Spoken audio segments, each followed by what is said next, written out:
reading dan melihat membaca ceritanya, gimana apa yang bisa kalian tangkap dari Ibadah dan Cinta ini? Sulit apa nih? Dari laki-laki dulu lah. Oke. Ya itu tadi Ibadah dan Cinta. Jadi ceritanya tuh untuk ini kan udah sampai big reading ya. Tapi kalau untuk pertama kali waktu baca ceritanya memang agak kaget juga. Kok ceritanya dibawanya ke arah yang nggak kita tebak kayak gitu, karena memang dan kita juga ada beberapa proses dari reading sampai hari di big reading tuh ada beberapa draft yang berubah karena ternyata pas reading pun kita masih ada nemu lagi baru kayak gitu terus, dan ternyata sampai hari ini big reading pun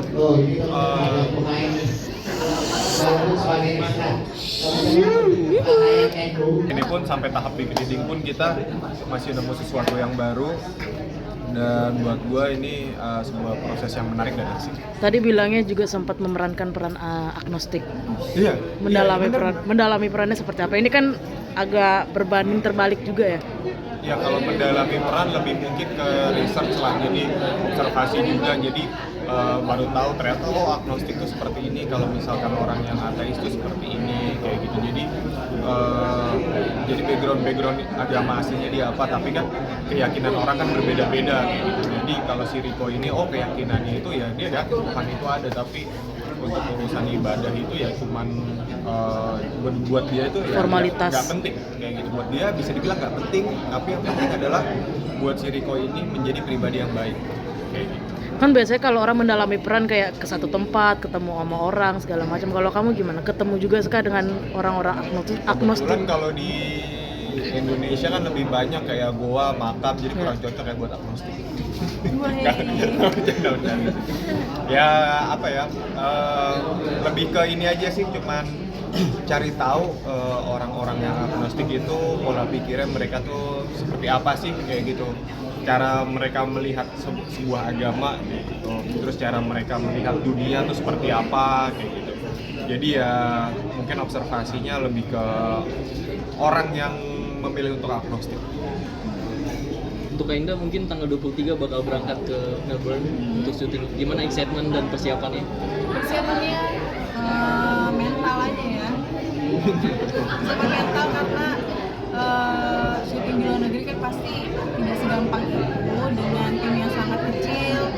Ya paling kita saling melihat aja situasinya dan melihat sekitar butuh support apa kita bantu.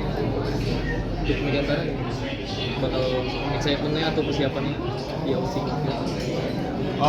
Ya itu maksudnya kalau di Aussie kan kalau karakternya Santun tuh pas linear tuh di Aussie, tapi kalau karakter Riko, gue itu memang dari kecil ceritanya udah tinggal di sana, terus ke Indonesia, habis itu balik lagi ke sana. Nah itu dari proses syutingnya tuh ada beberapa tahap layer yang gue desain dari awal film sampai ke akhir film. Nah itu ya benar, mungkin kalau katanya Indah persiapan ini salah satunya mental karena supaya kita ini kan maksudnya kita bisa berpikir secara jernih. Jadi apa yang kita persiapkan dari sebelum berangkat, dari mulai proses reading dan lain-lain, bisa kita aplikasikan nanti di lokasi. Apa yang apa yang berbeda dari karakter kalian masing-masing dengan sama Santun, sama Megantara, sama Riko? Apa yang berbeda dan sama kira-kira? Antara Megantara sama Riko? Oh maksudnya orang-orang aslinya? Iya. Orang asli sama karakternya? Iya, kedekatannya ini. Kalau aku pribadi sebenarnya ada beberapa kesamaan tentang pola pikirnya. Kalau Santun kan dia cukup rasional, dia cukup terbuka pemikirannya, dan aku juga salah satu perempuan yang seperti itu. Bedanya Santun paham agama. Kalau aku kayaknya ya masih belajar ya, punten gitu. Tapi itulah yang membuat aku juga banyak belajar dari karakter Santun, dari sikapnya dia, bacaan-bacaan yang dia baca, terus juga hafalan-hafalan yang di skrip, ada hafalan-hafalan yang membuat aku jadi ini artinya ini yang baru aku tahu. Itu kan sesuatu hal yang pembelajaran juga buat aku.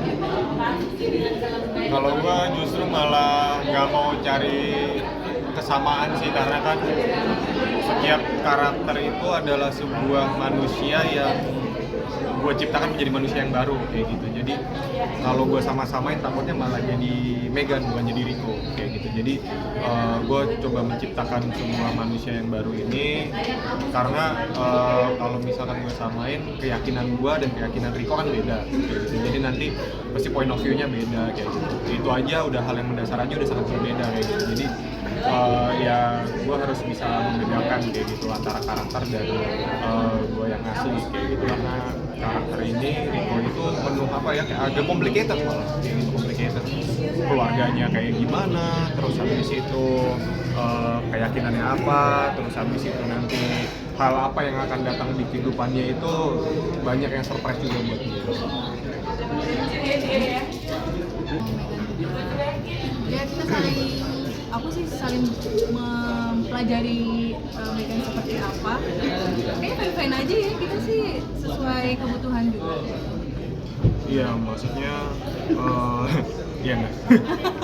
Ya maksudnya saling support lah sama rekan kerja juga, sama kita aktor, aktris.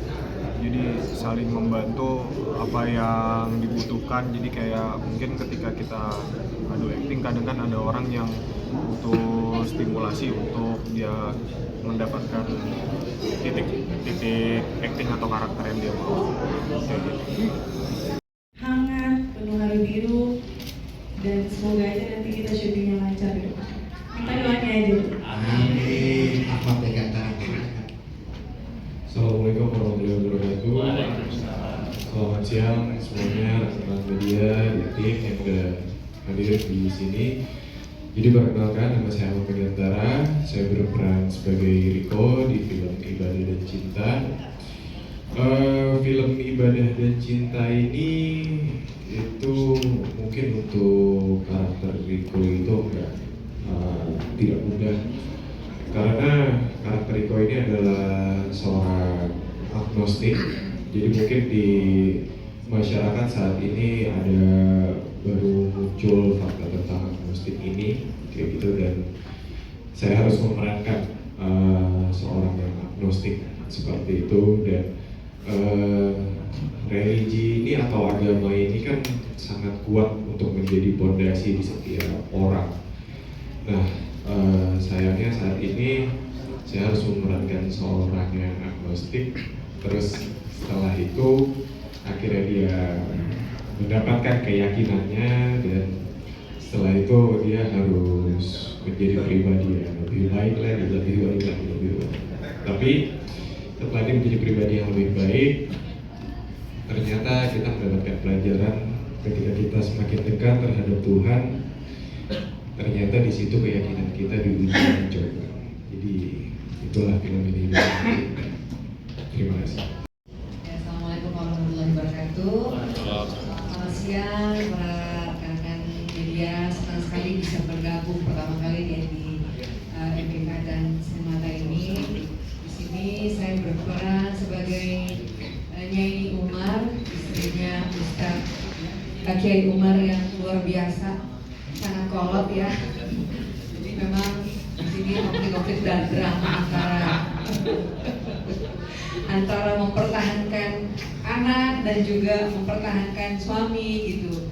Jadi di sini cukup luar biasa juga ya menghadapi Kiai Umar ini yang tentunya sangat keras terhadap anak dan juga keluarga. Semoga malam ini bisa menjadi sesuatu yang punya nilai, yang bisa mengambil pelajaran di sini. Insya Allah syutingnya lancar dan Amin. mudah-mudahan semuanya. Silakan.